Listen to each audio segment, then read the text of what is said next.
Hi, Peter Charles here, Hooked Fly Fishing, and today we're going to tie the Green Midge. Now this fly is very useful as a caddis emerger pattern. You could fish it dead drifted, you could fish it swung, you could even pulse it if you wanted to.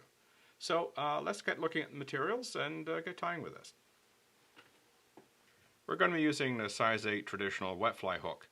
But if you wanted to get into more of a dead drift and a lighter, closer to the surface presentation, I'd look at using a dry fly hook. You could also go a lot smaller as well, depending on the size of caddis you're imitating. Our thread is an 8/0 white.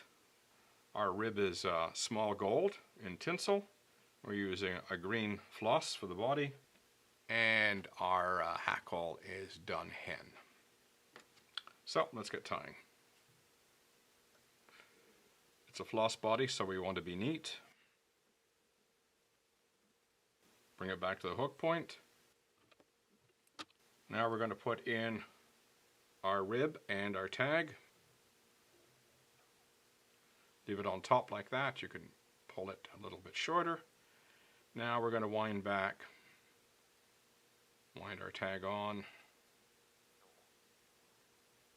Now bring the thread back. Keep those turns touching.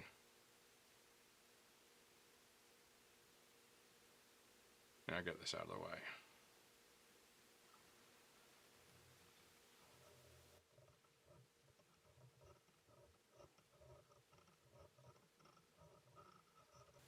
There, we'll unwind that.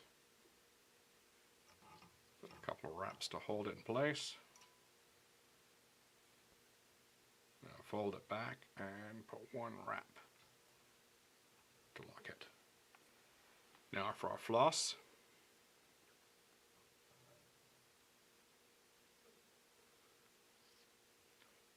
And wind this carefully forward. And we want that material to stay on top.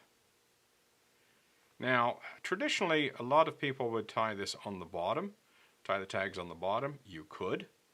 I'm doing this to just speed things up, but if you're worried about appearance, do it on the bottom.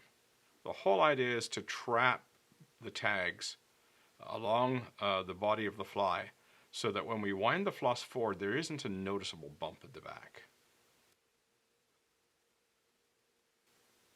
Okay, we'll stop there.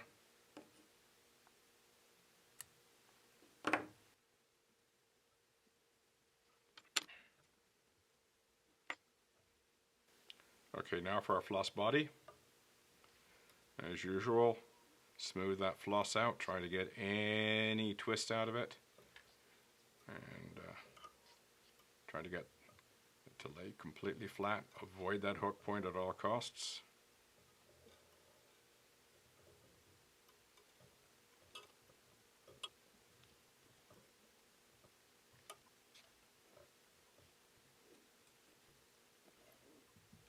Okay, now for our rib.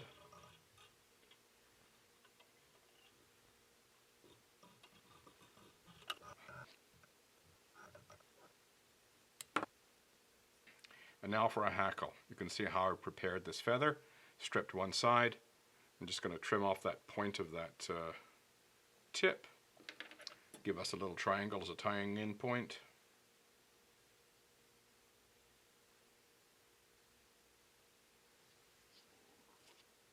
Now at this stage I'm going to start coloring that white black. So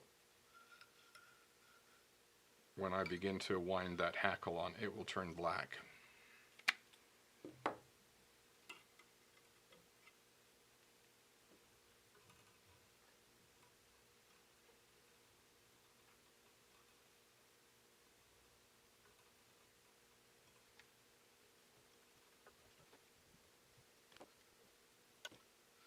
Now we whip finish.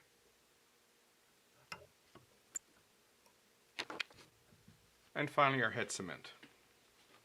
There we go, our Green Midge.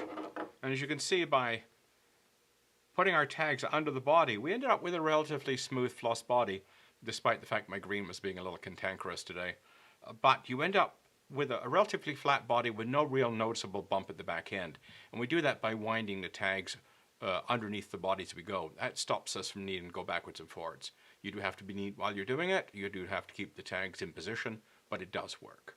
So there you go, the Green Midge. It's an attractive looking little fly, and I think it will do quite well for you. So give it a try. Cheers.